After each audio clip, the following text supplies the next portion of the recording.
Welcome to our vlogs. ഇന്നത്തെ നമ്മുടെ video ഉണ്ടല്ലോ, മെയിൻ ആയിട്ട് ഞാൻ എന്താ കാണിച്ചു തരാൻ പോണെന്ന് വെച്ചാൽ നമ്മുടെ തായ്ലാൻഡ് ട്രിപ്പിൽ നമുക്ക് മറക്കാൻ പറ്റാത്ത രണ്ട് ഫുഡിന്റെ, അതായത് രണ്ട് ഫുഡ് ഡെസ്റ്റിനേഷൻ എന്ന് പറഞ്ഞാൽ അത് കുറഞ്ഞു പോകുമെന്ന് അറിയില്ല, പക്ഷെ മെയിൻ ആയിട്ട് ഞാൻ ഫോക്കസ് ചെയ്തത് അവിടെ ഫുഡിന്റെ കാര്യം കേട്ടോ. അതിന്റെ കാരണം എന്താന്ന് വെച്ചാൽ നമ്മൾ അവിടെ ചെന്നപ്പോൾ നമുക്ക് ആകെ പറ്റിയൊരു എന്താ പറയാ ഒരു ബുദ്ധിമുട്ട് എന്ന് പറയുന്നത് നമ്മുടെ ഫുഡിന്റെ കാര്യമായിരുന്നു കേട്ടോ. കാരണം നമ്മുടെ ഇവിടുത്തെ ഫുഡും അവിടുത്തെ ഫുഡായിട്ട് നല്ല ബുദ്ധിമുട്ടുണ്ട്. അപ്പൊ നമ്മൾ കുട്ടീസിനെയും കൊണ്ട് പോയേക്കണം, അതൊരു മെയിൻ പ്രോബ്ലം ആയിരുന്നു കേട്ടോ നമ്മുടെ കാര്യത്തില്. സത്യം പറഞ്ഞാൽ ഞാൻ ആദ്യം കാണിച്ച നമ്മൾ താമസിച്ച ആ ഹോട്ടലിലെ ആ ഒരു ഫുഡും പിന്നെ ദേ ഇപ്പൊ ഞാൻ ഇന്ന് ഈ വീഡിയോയിൽ കാണിക്കുന്ന ഈ രണ്ട് സ്ഥലത്തെ ഫുഡും മാത്രമായിട്ടോ നമുക്ക് മനസ്സിന് വയറ് നിറയണം മാത്രമല്ല മനസ്സ് നിറഞ്ഞു കഴിക്കാൻ പറ്റിയത്. കാരണം നമ്മുടെ നാട്ടിലത്തെ ഏകദേശം ആ ഒരു ടേസ്റ്റും കാര്യങ്ങളൊക്കെ തന്നെയായിരുന്നു. എവിടെ പോയാലും നമ്മൾ ഇന്ത്യൻ ഫുഡ് തന്നെ മേടിക്കുന്നല്ല, ഇന്റർനാഷണൽ ഫുഡാണെന്നുണ്ടെങ്കിലും നമുക്ക് കുറച്ചുകൂടെ നമുക്ക് നമ്മുടെ പാകത്തിന് കഴിക്കാൻ പറ്റിയ സ്ഥലങ്ങളായിരുന്നു കേട്ടോ. അപ്പൊ ഇത് നമ്മളിപ്പോ കെയർ ചെയ്ത് നമ്മുടെ ചോപ്പായ ഡിന്നർ ക്രോസ് എന്ന് പറയും. അതായത് നമുക്ക് ഇങ്ങനെ ഈ റിവറിലൂടെ നമ്മളെ ഒരു മണിക്കൂറോളം 1-2 മണിക്കൂറോളം ഉണ്ടെന്ന് തോന്നുന്നു ഇങ്ങനെ ചുറ്റി നാട് മൊത്തം നല്ല വ്യൂസ് ഒക്കെ കണ്ട് ഫുഡൊക്കെ കഴിച്ച് റിലാക്സ് ചെയ്ത് പോകാൻ പറ്റിയൊരു സിറ്റുവേഷൻ. മുകളിലായ കാരണം കൊണ്ട് തന്നെ നല്ല വ്യൂ ആയിരുന്നു കേട്ടോ. പിന്നെ എന്താ പറയാ, നമ്മൾ ചെന്നപ്പോ തന്നെ നമ്മുടെ ടേബിൾ നമ്പർ ആണ് ഇത്. അപ്പൊ നമ്മൾ നമ്മുടെ ടേബിളിൽ ചെന്നിരിക്കുമ്പോൾ നമുക്ക് അവിടെ വെൽക്കം ഡ്രിങ്കും എല്ലാം അവിടെ സെറ്റ് ആയിട്ടുണ്ടാവും കേട്ടോ. ഇനി നമുക്ക് സ്റ്റാർട്ട് ചെയ്ത് കഴിഞ്ഞാൽ ഫുഡ് കഴിക്കുക. അതാണ് ഫുഡ് കഴിക്കുന്നതിന്റെ ഇടയിൽ ഈ കാഴ്ചകളൊക്കെ കണ്ട് റിലാക്സ് ചെയ്ത് പാട്ടൊക്കെ കേട്ട് എൻജോയ് ചെയ്യുക, അത്രേ ഉള്ളൂ. എല്ലാ ടൈപ്പ് ഫുഡ് ഐറ്റംസും ഉണ്ട് കേട്ടോ. അതായത് ഇന്റർനാഷണൽ ഫുഡാണ്. അപ്പൊ നമുക്ക് നമ്മുടെ ഇന്ത്യൻ അങ്ങനെയൊന്നുമല്ല. പിന്നെ നമ്മുടെ ഈ കൂടെ കാണുന്ന ആൾക്കാരെ കണ്ടപ്പോൾ പെട്ടെന്ന് ഞാൻ വിചാരിച്ച മലയാളീസ് ആണോന്ന്, പക്ഷെ അല്ല കേട്ടോ. ഇവരൊക്കെ കർണാടക അവിടെ നിന്നുള്ള ആൾക്കാരായിരുന്നു. നമ്മുടെ ഈ ട്രിപ്പിൽ നമ്മളൊരൊറ്റ മലയാളികളെ വരെ കണ്ടില്ല എന്നുള്ളതാണ് ഒരു സത്യം. ചോപ്പായ ഡിന്നർ ക്രൂസ് എന്ന് പറഞ്ഞപ്പോൾ നമുക്ക് വലിയ ഐഡിയ ഒന്നും കിട്ടിയില്ല എന്നുണ്ടെങ്കിലും പക്ഷെ ഇവിടെ വന്നു കഴിഞ്ഞപ്പോൾ അടിപൊളിയായിരുന്നു കേട്ടോ. അതായത് ഈ റിവറിൽ കൂടെ നമ്മളിങ്ങനെ ആസ്വദിച്ച് ഇന്റർനാഷണൽ ബുഫറ്റ് ഒക്കെ കഴിച്ച് പിന്നെ ലൈവ് മ്യൂസിക്കും എന്താ പറയാ നല്ല ബ്യൂട്ടിഫുൾ ആയിട്ടുള്ള നൈറ്റ് വ്യൂസ് ഒക്കെ കണ്ട്, അതായത് ബാങ്കോക്കിന്റെ ഒരുവിധം കാഴ്ചകൾ നല്ല നല്ല കാഴ്ചകളൊക്കെ നമുക്ക് ഇവിടെ കാണാൻ പറ്റും. അങ്ങനെ എൻജോയ് ചെയ്യും.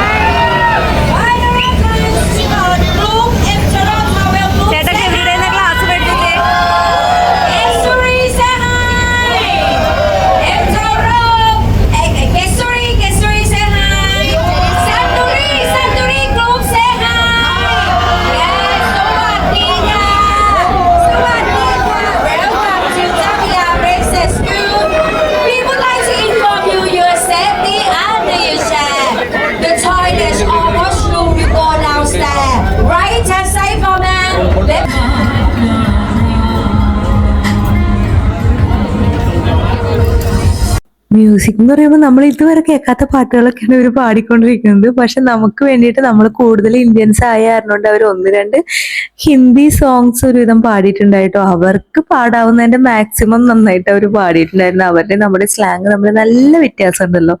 അങ്ങനെ കാഴ്ചകളൊക്കെ കണ്ട് അതിന്റെ ഇടയിൽ കണ്ണനൊക്കെ ഫുഡ് കഴിച്ചു കഴിഞ്ഞപ്പോ ഇതിന്റെ ഒപ്പം ഒന്ന് ഡാൻസ് കളിക്കാനൊക്കെ പോയിട്ടോ.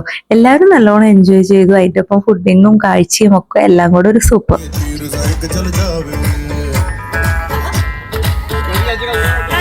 സത്യത്തിലെ ഈ വീഡിയോ ഞാൻ കുറെ ദിവസങ്ങളായ കാരണോണ്ട് ഇനി അത് ഇടണോ അപ്ലോഡ് ചെയ്യണോ എന്നുള്ള കൺഫ്യൂഷനിലൊക്കെ ആയിരുന്നു കേട്ടോ. പക്ഷെ പിന്നെ ഞാൻ വെറുതെ ഒന്ന് നമ്മുടെ ഗൂഗിളിൽ ഒന്ന് സെർച്ച് ചെയ്ത് പോയി കഴിഞ്ഞപ്പോ ഒറ്റ വീഡിയോസ് മലയാളത്തിലുള്ളതില്ല. മറ്റു പല ഭാഷകളിലുള്ള വീഡിയോസ് എല്ലാം ഞാൻ കണ്ടു, പക്ഷെ മലയാളത്തിൽ ഒരൊറ്റ വീഡിയോ പോലുമില്ല. അപ്പൊ ഞാൻ വിചാരിച്ചു എന്തായാലും ഒരാൾ മലയാളത്തിൽ പറയണത് ഇതിൽ കിടക്കട്ടെ, നമ്മൾ യൂട്യൂബിൽ സെർച്ച് ചെയ്യുമ്പോൾ ഒരു മലയാളമെങ്കിലും കേൾക്കട്ടെ എന്ന് വിചാരിച്ചിട്ട് ഇടുന്നതാണ് കേട്ടോ. അപ്പൊ എത്രത്തോളം ക്ലിയർ ഉണ്ടെന്നൊന്നും എനിക്ക് യാതൊരു ഐഡിയ ഇല്ല. കാരണം ഒന്നാമത് കുറേ ദിവസമായി, അപ്പൊ അതിന്റെ ഒരു തപ്പൽ എനിക്കും ഉണ്ട്.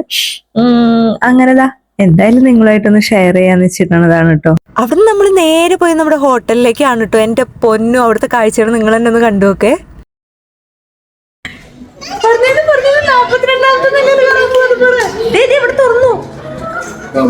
43-ാമത്തെ നിലയിൽ പോണം. റിസപ്ഷനിൽ വന്നു കഴിഞ്ഞപ്പോൾ നമ്മൾ താമസിക്കാൻ പോകുന്നത് എത്രാമത്തെ നിലയിലാണെന്ന്, അതുപോലെ നാളെ നമ്മൾ ഫുഡ് കഴിക്കാൻ പോകുന്നത് എത്രാമത്തെ നിലയിലെന്ന് കേട്ടപ്പോൾ തന്നെ ഞങ്ങൾക്ക് എല്ലാവർക്കും ഭയങ്കര എവിടെന്നാന്നറിയില്ല വല്ലാത്തൊരു ഇൻട്രസ്റ്റ് എനർജി ഒക്കെ ആയിരുന്നു കേട്ടോ. കാരണം 88ാമത്തെ നിലയിൽ ആദ്യമായിട്ടാണ് കേട്ടോ കയറാൻ പോണത്. അപ്പൊ നമ്മളിതേ ലിഫ്റ്റിൽ കയറി റൂമിലേക്ക് കയറാണേ.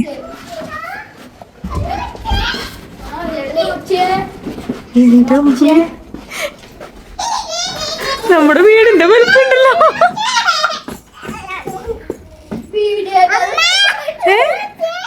ഏത്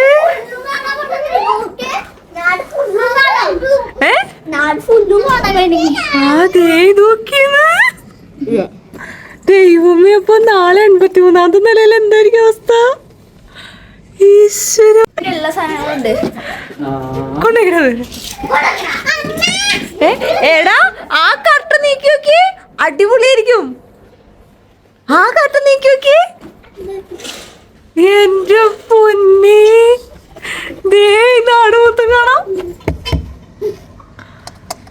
ഈശ്വരാ, നോ സ്മോക്കിംഗ് ഏരിയ.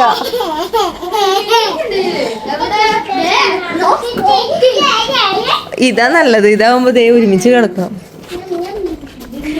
എന്റെ പൊന്നു, ബാത്റൂം നോക്കട്ടെ, ലൈറ്റ് ഇട്ടിരുന്നു ബാത്റൂമിന്.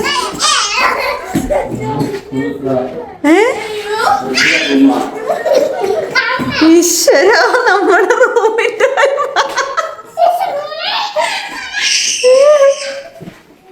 ഇവിടെ ഉണ്ടോ ടബ്? ഇതൊന്നും നമ്മൾ ഉപയോഗിക്കണേ ഇല്ല ഈശ്വര.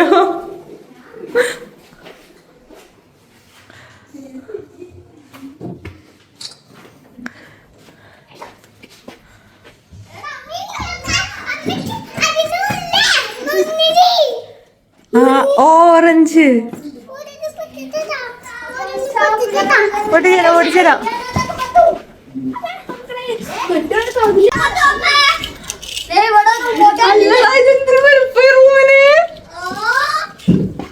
കുറച്ചു നേരത്തേക്ക് ഞങ്ങൾ എല്ലാവരും ഭയങ്കര എക്സൈറ്റ്മെന്റിലായിരുന്നു കേട്ടോ. കാരണം എന്താന്ന് വെച്ചാൽ നമ്മൾ എക്സ്പെക്ട് ചെയ്യാത്ത സംഭവമാണ് ഇത്രയും വലിയ റൂമും പിന്നെ ഈ വ്യൂ. എന്റെ ദൈവം, ഇത് നമുക്ക് എന്തു ഭംഗിയാന്നറിയോ. ഇങ്ങനെ വീഡിയോയിൽ കാണുന്ന പോലെയും അല്ല, നേരിട്ട് കാണുമ്പോൾ വല്ലാത്തൊരു ഫീലാണ്. പിന്നെ കൊച്ചു പറഞ്ഞ പോലെ ശരിക്കും ഈ നാട് മൊത്തം കാണാം.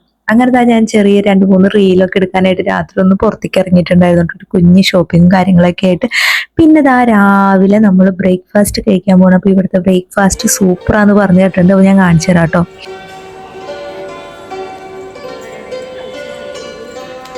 അങ്ങനെ നമ്മൾ 83ാമത്തെ നിലയിലാണ് കേട്ടോ. ഇപ്പോൾ ഇവിടെ വന്നു കഴിഞ്ഞപ്പോൾ തന്നെ ഇവരുടെ ഒരു കൾച്ചറിലുള്ള മ്യൂസിക്കും മൊത്തത്തിലൊരു പീസ്ഫുൾ അന്തരീക്ഷവും പിന്നെ എൻ്റെ പൊന്നു ചുറ്റും നിറച്ച് ഫുഡും. ഇത് എത്ര എണ്ണം ഉണ്ട് എന്ന് നമുക്ക് എണ്ണി നോക്കാനും പറ്റില്ല, ഒരാളെ കൊണ്ട് ഇത് ഫുൾ ടേസ്റ്റ് ചെയ്യാനും പറ്റില്ല, നടക്കണ കാര്യമല്ല. കാരണം അതിന് മാത്രം ഉണ്ട്. ഇന്റർനാഷണൽ ഫുഡാണ് എന്ന് വെച്ച് കഴിഞ്ഞാൽ എല്ലാ നാട്ടിലത്തെ ഫുഡ് കൊണ്ടിട്ട് ഉപ്പുമാവൊക്കെ അവിടെ ഇരിക്കണുണ്ടിട്ട് സത്യമായിട്ട് എൻ്റെ കണ്ണ് നിറഞ്ഞു പോയി. കാരണം 3-4 ദിവസമായിട്ട് നമ്മൾ കാണാത്ത കാഴ്ചകളാണ് ഇതെല്ലാം. നമ്മുടെ നാട്ടിൽ ഇഡ്ഡലി, ദോശ, പൂരി ഇതൊന്നും ഇരിക്കണ കാണുമ്പോൾ നമുക്കൊന്നും തോന്നില്ല. പക്ഷെ 3-4 ദിവസം വേറെ ഏതെങ്കിലും നാട്ടിൽ ചെന്നിട്ട് ഇതൊന്നും കാണാണ്ട് പിന്നെ കാണുമ്പോൾ കിട്ടുന്നൊരു ആ ഒരു സിറ്റുവേഷനിലാട്ടോ നമ്മളിപ്പോ.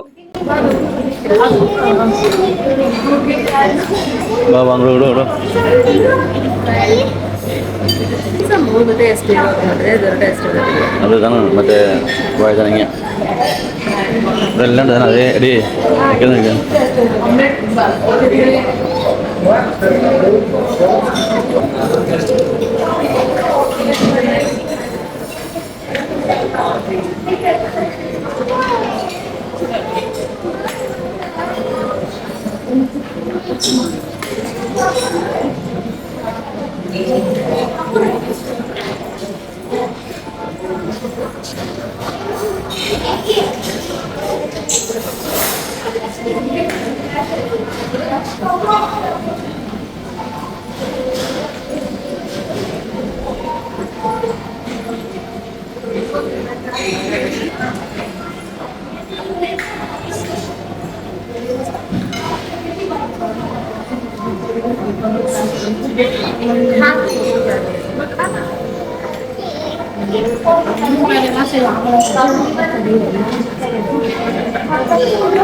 സുഷിയൊക്കെ ഉണ്ട്. സുഷി, റാമൻ സുഷി ഉണ്ട്, സുഷി ഉണ്ട്.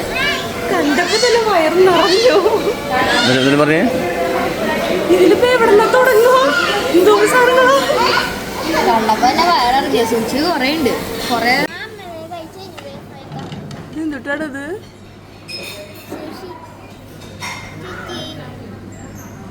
അങ്ങനെ ഞാൻ ജീവിതത്തിൽ ആദ്യമായിട്ട് സുഷി ട്രൈ ചെയ്ത് നോക്കിയതാട്ടോ. കാര്യം ഞാൻ എവിടെ പോയാലും നമുക്ക് അത്ര പരിചയമില്ലാത്ത ഫുഡൊന്നും കഴിക്കാറില്ല. കാരണം എനിക്ക് അത്ര എന്നെ അങ്ങോട്ട് വിശ്വാസമില്ല. പക്ഷെ ഇത് എനിക്ക് കഴിക്കണം എന്നൊരു ആഗ്രഹം ഉണ്ടായിരുന്ന ഒരു സംഭവമാട്ടോ. അപ്പൊ കണ്ണൻ ഇത് കൊണ്ടു തന്ന് ടേസ്റ്റ് ചെയ്യാൻ നോക്കിയപ്പോ ആദ്യം എങ്ങനെയായിരിക്കും എന്നുള്ളൊരു രീതിയിൽ വായിൽ വെച്ച് നോക്കിയതാ. പക്ഷെ കുഴപ്പമില്ല കേട്ടോ, എനിക്ക് ഇഷ്ടമായി. വലിയ കുഴപ്പം, പിന്നെയും കഴിക്കാനൊന്നും തോന്നിയില്ല. പക്ഷെ കുഴപ്പമില്ല, നല്ല ടേസ്റ്റ് ഉണ്ടായിരുന്നു.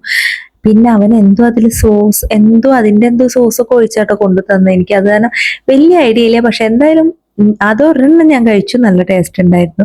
പിന്നെ ഈ ഫുഡിന്റെ ടേസ്റ്റിനും ഈ വ്യൂവും അങ്ങനെ നമ്മുടെ ആ ഒരു അതൊക്കെ കാഴ്ച കണ്ടുള്ള ആ ഒരു ഇരിപ്പാട്ടം നമുക്ക് ഏറ്റവും സന്തോഷം നൽകുന്നത്. അങ്ങനെ ഇതൊക്കെ എന്തൊക്കെയോ കുറെ ഫുഡൊക്കെ എടുത്ത് വെച്ചിട്ടുണ്ടായിരുന്നു കേട്ടോ. നമ്മുടെ നാട്ടിലത്തെ പൂരി ചപ്പാത്തി അങ്ങനത്തെ ഐറ്റംസ് ഒക്കെ. പിന്നെ എന്തോ ആ ഒരു ക്യാപ്പിച്ചീനോ ഒക്കെ കുടിച്ച് ഫുഡൊക്കെ കഴിച്ചിട്ട് നമ്മൾ നേരെ ഹോട്ടലിൽ റൂമിൽ ചെന്നിട്ട് റെഡിയായി റെഡി ആവലാട്ടോ. കാരണം 11 മണിയാകുമ്പോഴേക്കും നമുക്ക് ഇവിടെ നിന്ന് ഇറങ്ങണം. അങ്ങനെ നമ്മൾ ഇന്നലെ രാത്രി എടുത്ത റീലിന്റെ ബാലൻസ് ആയിരുന്നു കേട്ടോ ഇത്. അതായത് തലേ ദിവസം മുകളിലേക്ക് നോക്കിക്കൊണ്ട് നിൽക്കുന്നത്, പിറ്റേ ദിവസം താഴത്തെ വ്യൂസ് കേട്ടോ. താഴത്തെ വ്യൂ ഒരു രക്ഷയില്ല, എൻ്റെ ദൈവമേ, അടിപൊളി വ്യൂസ് ആണ്. നമ്മൾ മുകളിൽ നിന്ന് നോക്കുമ്പോൾ നമുക്ക് എൻ്റെ പൊന്നേന്ന് തോന്നി പോകുന്ന കാഴ്ചകള്. അങ്ങനെ ആ നേരെ റോഡിലൊക്കെ വന്നൊന്ന് ഫ്രഷായി റെഡിയായി ഇതേ നമ്മുടെ വട്ടികളൊക്കെ എടുത്ത് തിരിച്ച് പോവാണ്. നാട്ടിലോട്ടുള്ള പോക്കാണ് കേട്ടോ. ഇപ്പൊ ഒരാഴ്ചയായി. അപ്പൊ ഏകദേശം നമുക്ക് വീട്ടുമായിട്ട് മിസ് ചെയ്ത് തുടങ്ങിയിട്ടുണ്ട്. എത്ര കാഴ്ചകളും അതുപോലെ തന്നെ എത്ര സുഖം പറഞ്ഞാലും നമുക്ക് കുറച്ച് ദിവസമാകുമ്പോൾ നമുക്ക് നമ്മുടെ വീട്ടിൽ പോയി നമുക്ക് ചോറും സാമ്പാറും ഒക്കെ കഴിക്കാൻ ഒരു ആഗ്രഹം വരില്ലേ? ആ ഒരു ആഗ്രഹം തന്നെ.